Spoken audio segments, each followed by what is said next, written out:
Good evening, YouTube. This is Montoya. I'm back with some words of wisdom. And today I am going to discuss some points on breaking free of toxic relationships and why you should never go back. So, today I'm just going to kind of touch on some points about shedding light on toxic relationships. Please, if you like my content, please like, share, and subscribe. I'd love to have you over here with the family. And as I go through different topics and words of wisdom on a daily basis. Okay. So today, like I said, I'm going to shed some light on toxic relationships, their impact, and why leaving them behind, excuse me, y'all, is crucial for personal growth and well being. So, toxic relationships often act as barriers to our personal growth. It's draining our energy, our confidence, and your happiness. It can also distort your sense of self worth, and it could cloud your judgment, making it difficult for you to see possibilities of a brighter future. So, walking away is not just an act of survival, but is a deliberate step towards rediscovering your self respect and cultivating that inner peace within yourself, also while creating space for healthier, more fulfilling connections in the future. When I say personal growth and well being, you want to be able to flourish and you want to be able to feel free from the chains of toxicity, allowing us to embrace our true potential and lead lives that is rooted in our true and authenticity and true joy. And so, kind of briefly going into how a toxic relationship could look, and this is just kind of a hypothetical story. Um, so, in essence, you have a young lady who um, has been with her partner for a very long time, for several years. And at first, the gentleman's very charming, very attractive.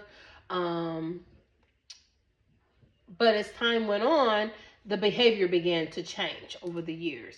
And he began doing a lot of criticizing, gaslighting her decisions, the money she made, even though she was the breadwinner of the household. And that can also, ladies, that can also play a big part in marriages, because now we have a lot of women who are making more than their masculine males, and and sometimes it doesn't go over very well with men, and also to their own self worth. What is going on with their own self worth? The reason that that would be a problem for them. But that is a factor now because you have more women who are becoming more independent, being able to be on their own and doing things on their own without having a man take care of them. I could truly say, even though I've been married a long time, I've never truly had a man fully take care of me. I've always been the breadwinner of my household. And so that's something to think about. Also, you want to look at the things that he says, the things that he says to your face versus the things that he says when he's not around you. Okay. Now, some of the words can be cutting because some men are so bold that they will call you a bitch to your face. They'll call you a hoe to your face. They'll do that and think that that is godly and that is manly and they're living in their true authenticity. And they think it's okay. And it's not. It is not okay. It is never okay to demean anybody in that manner. And so, or to even think that you would be nothing if you were not in their presence. Some men have the arrogance of thinking that, but in essence, it's just the opposite. um, and so these constant verbal jabs could have eroded this person's confidence, but in essence, it made her stronger. Okay. She could have started believing that she was unworthy of love, and that the twisted affection that he was giving her was the best she could hope for. But over time, you know, when you stop sharing your opinions, you stop sharing your fears and and things like that. You stop sharing those things because of the backlash that you may get by sharing. So you withdraw from that person and kind of put yourself in a isolation from that person, and you kind of live as a roommate. So over time, with this person doing a lot of gaslighting behind her back, and but not only that, just to the face too, you learn to withdraw from it. Okay. So in a sense, you could kind of feel trapped because with this particular person, especially if there's some other issues going on, you may feel like, well, if I walk away, this person is not going to have anywhere to go. They're not, that type of thing. You have that little bit of guilt, not really fear, but guilt. And some people may have that fear, um, but in some instances, it's more of a guilt because you don't want to leave someone stranded. But that's the trap because the person had many chances to get themselves together. And so you want to know that the longer you stay, the more you have to leave. The more you know. And this is to protect your own mental health from being deteriorated and leading to anxiety and depression and a sense of hopelessness. So you have to keep in mind that verbal abuse, if you're in a situation where you've been verbally abused, is just as toxic as physical abuse, or maybe even sometimes worse. And it can imprison somebody emotionally if you're not strong enough to withstand it. Okay? If you're not emotionally strong enough to withstand it, it can prevent you from realizing your true worth and your true potential. But the ultimate thing is if you know who your source is, and know that he will always make a way of escape. But you have to trust him. You have to trust him and always know that he's got your back, and he will never leave you or forsake you. So some course of actions have to be taken. And if you're in a physically abusive relationship, it's even more of a reason for you to do the course correction. You cannot stay. It's not going to get any better. If they've done it once, they're going to do it many more times over. You cannot stay in that situation, no matter how fearful it may seem, no matter how you don't want to leave your comfortability. Um, you've got to figure out a way, and there are other things that may be preventing you from ultimately walking away. And a lot of times, to be truthful, there are some women out there who are willing to walk away if they had the money to just walk away. But it gets to a point that money is not even the issue anymore. It's about your peace. It's about I can't even move on in a relationship because I'm still trapped in this one. So it becomes more about your peace more so than the money. And so that's when you know that you have to take a stand.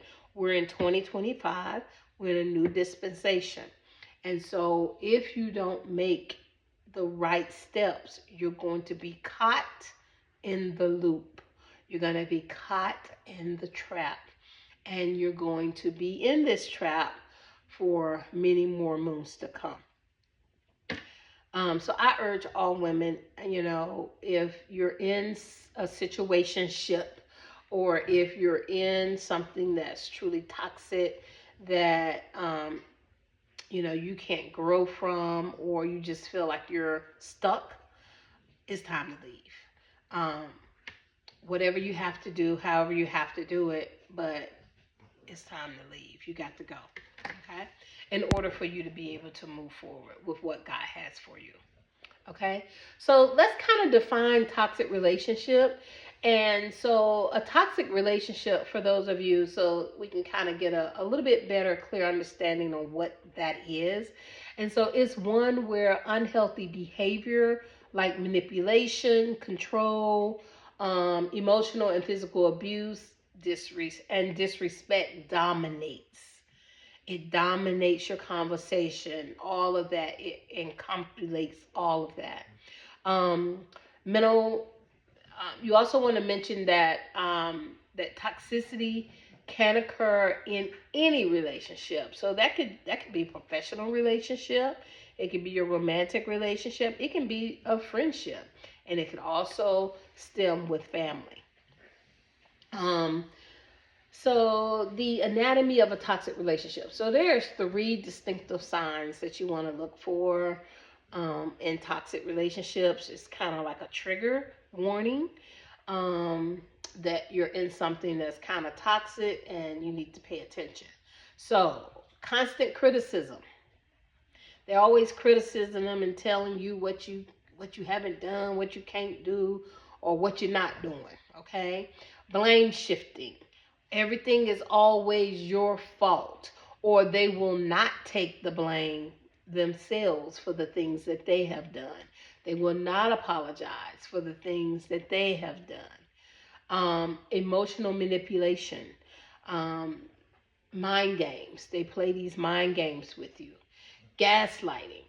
That means whether they talking nasty behind your back, but when they talk to you in your face or on the phone, it's something different. Or it could be both ways. They're going to gaslight you behind your back and they'll gaslight you in your face. So that's those bold ones that do that.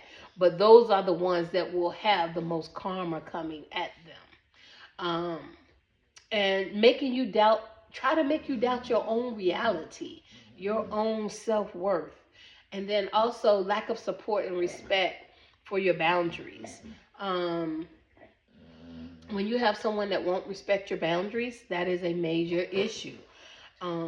People cannot disrespect your boundaries, no matter who they are, whether it be a husband or boyfriend, a friend. People cannot disrespect your boundaries. If you set boundaries up with a person, they have to respect them, or they will get in trouble for it if they don't respect your boundaries. There are other consequences for that. So the effects of mental health and physical health on your body when you're going through toxic relationships. So one of the key things is increased stress. And anxiety. You're going to have these anxiety issues. You're going to go through depression issues. You're going to have a loss of your self-esteem and your self-identity. You're going to see physical symptoms like fatigue, headache, and illness due to chronic stress. Now, a person that knows they have been doing these things, once a woman leaves and the truth starts to really hit them, everything that I just mentioned is what they're going to go through. Because that is what they tried to do to you. So notice that behind the scenes, that is what they're going through.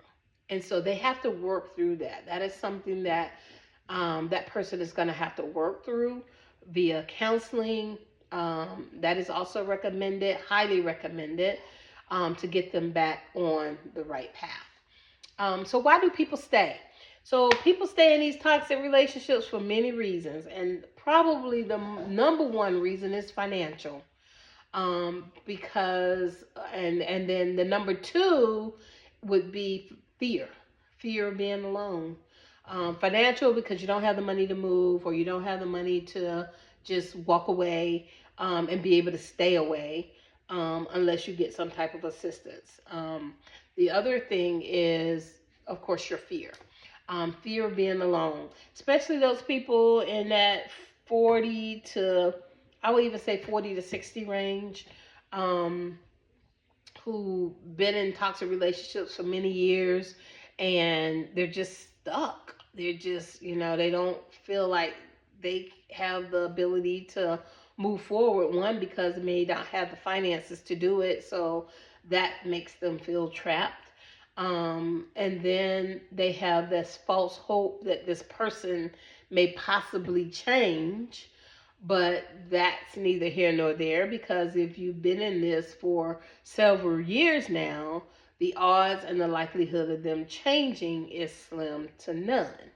And then that financial independence, or those shared responsibilities, keep you tethered, because you're sharing funds that would otherwise be split, and so that also creates that barrier of fear. Also, manipulation tactics like love bombing or guilt tripping. They try to make you feel guilty about things, so forth and so on. And then the support. The support of your family is important, because when you don't have the support of family and friends, to assist you on the journey, it does make it even more difficult. So when you have family and friends that support the toxicity of the other person, that is a major issue. Okay, and that is a major issue that has to be addressed. So now you got to look at, okay, I need to change my friend circle, or I need to change just my circle of people, so that you can have someone to talk to. And at the end of the day, maybe you need to get counseling to see how you can better handle the situation, because sometimes, in different areas, counselors may have resources that you may not know of. And so it's about tapping into maybe even a counseling or some type of um, scenario that can help you move out of that situation. Okay. And then let's talk about the psychological trap of going back. Okay. So there's a lot of women that, for whatever reason, they walk away. Okay. Or even the man. It could be the man or the woman. They walk away from the situation. And then that fear that comes in of being alone, or not being able to be with the one that you want to be with, all of this plays a part in it. So you decide that, well, I'll just go back into this relationship. Well, that is called a cycle of abuse. And so, in order to stay out of that loop, because that loop is going to continue. If you go back into that cycle, it is going to continue for many more years. Okay? And so you have to break that cycle of abuse. And so, in explaining the cynical nature of it, so basically, when you're in this cycle of abuse, you have the tension that builds, and an incident may occur, or there could be some kind of reconciliation that happens. Often with promises that they're going to change, or they're going to do this, or they're going to do that, or with a I'm sorry. And sometimes they're so bold, they won't even apologize. That's when you know the ego is in play for sure. But they'll also promise you, I'm going to change, I'm going to do this, I'm going to do that. Um, and those are clear signals that you're in a cycle. Okay. And that will also cause the cycle to repeat itself. So the danger of being in familiarity. Familiarity plays a part because you're in the comfort of the known. You know this person. You spent many years with this person. You kind of understand their habits and the things that they do, and you put up with what you put up with most of the time. So is it really that bad? Or, should I stay? Or I don't really have the money, or any excuse other than finding a source, a resource. You tend to make excuses to keep you tethered in the situation. Um, Please always know that there is always a solution. The thing is, are you willing to make the change? Are you willing to do what is necessary to have your peace? Um, Even when it's harmful, or even when it's um, that comfort of the known could be detrimental to you because it can become very harmful to you. And so that illusion of change, whether it be small or temporary, usually doesn't last very long. So they say they're going to change, but you'll see maybe a week or two of it, and then they're right back into that same cycle of toxicity. Okay, and then let's talk about emotional tethers. So emotional tethers is that guilt, that nostalgia feeling of, those what if scenarios that kind of pull you back. And then the role of trauma bonds that psychologically attach you through form cycles of abuse and affection. So it could be a child, or it could be anything. It could be a dog. It could be anything that's tethering you back to that connection. The thing is that you have to constantly not pray about it, but you have to pray through it. But at the same time of praying through the situation, you need to be having a plan of action. If you're not putting a plan of action, you will still be sitting in the same position you are currently in January of 2026. I guarantee it. Okay? So, no plan of action, you will still be in your same cycle in 2026. So, emotional tethers are very important. You have to release that and move on. Okay, so breaking free and staying free is the main point. You want to make the decision. You have to acknowledge the difficulty of walking away.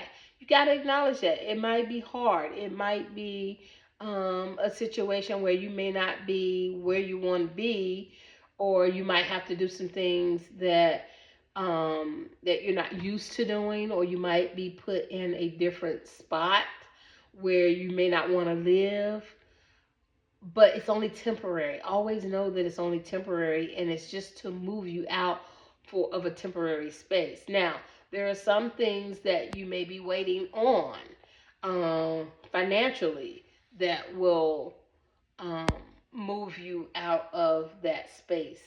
And if it's a financial situation, look for some other resources, because we don't know. We don't know when resources may come to you, or you don't have a specific time frame.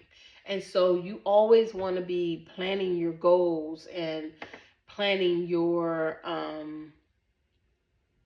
having your plan of action ready, so that you're not going through this cycle of abuse. Okay. Um, the next thing you want to do is seek professional help if you need it. Get a counselor, get a therapist, whatever you need, or get a life coach, someone who can kind of walk you through things, and possibly even help you find resources to help you get out of that situation. But sometimes, you're like, it's not that bad, or you just want to make excuses when you should be moving forward, moving to the next momentum, because know that you will never be able to move forward and be free in a new relationship until that one is severed, cut, and released. Okay? Practical steps for moving on. Once you have moved on, start cutting off communication. And sometimes no contact is crucial. Setting and maintaining your boundaries and engaging in self care and rediscovering your hobbies and your own personal passions and interests. One of the other things why you should never go back is the illusion of change. Like I said, there's been highlighted studies and statistics showing that um, the likelihood of genuine change without significant effort or intervention is very, very low. So there's statistics behind that. That if you go back, you're gonna deal with the same thing over and over and over and put yourself in that loop. Okay? The cost of going back. Well, you're gonna delay your healing and you're gonna prolong your emotional pain. You're gonna run the risk of worsening the abuse or the toxicity. So it could get worse. Okay? To the point that somebody could really get hurt in the process. Loss of opportunities for healthier, more fulfilling relationships by being in situationships that aren't going anywhere. Um, and so it's important to understand this and know that once you have broken free, it's important to stay free. If and not go back to that toxic relationship. Also, ladies, give yourself time to heal. Just because you break up in a relationship doesn't mean that you have to jump right into another relationship. Oftentimes, that is the wrong thing to do. You want to give yourself that space. You want to give yourself some time to be by yourself, become one with yourself. Um, and do that self-care. um, don't feel like you have to have someone up under you. Be able to be by yourself, because whenever you're able to do that and you're able to find yourself, then you can be the person you want to be for what you're looking for. Okay. So those lost opportunities for healthier, more fulfilling relationships play a big part in you keep going into that loop. Okay. The value of moving forward is that you rebuild your self-esteem. You also start discovering your true potential. You create space for positive relationships and new personal growth, and you start living more authentically and unapologetically. Okay. Some of the things that you can do um, to be interactive while you're in this transition um, is kind of start picturing yourself. If as you're in your singleness, start picturing yourself and doing visualization techniques that foster you visualizing yourself thriving and being at peace. And after leaving a toxic relationship, visualize yourself being with someone that brings you that peace. But you already have that peace within yourself. So the information and the things that you vibrate is what you're bringing to yourself. So if you're in peace, then you're going to bring peace with you. Um, and so, however you vibrate is who you're going to vibrate into your space. Okay. Also, too, as part of sharing and reflection, you want to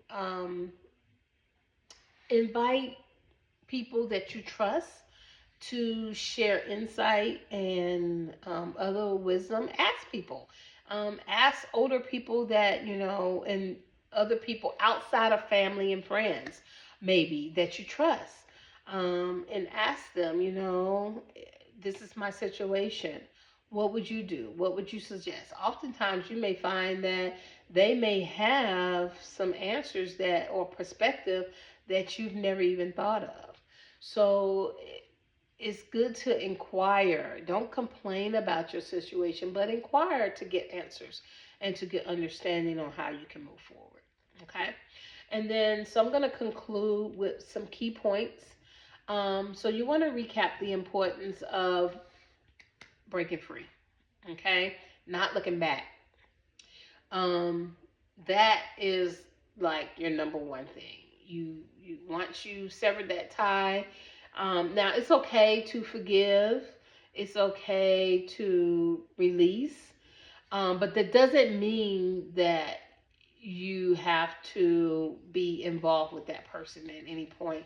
Now, if over time and time has lapsed, somehow there is a friendship that can rekindle, I don't know what the future holds. But when you're breaking free from that, you need to set a good 6 months to a year boundary, just to rekindle, just to get your boundaries together, and make sure that you're together. Also, you create that space for that new person or someone new to be able to come in. So, um, you want to make sure that you are identifying that toxicity, being able to break free and not looking back. Other words of encouragement is that you want to reinforce your worth and your potential to lead a happy and healthy lifestyle.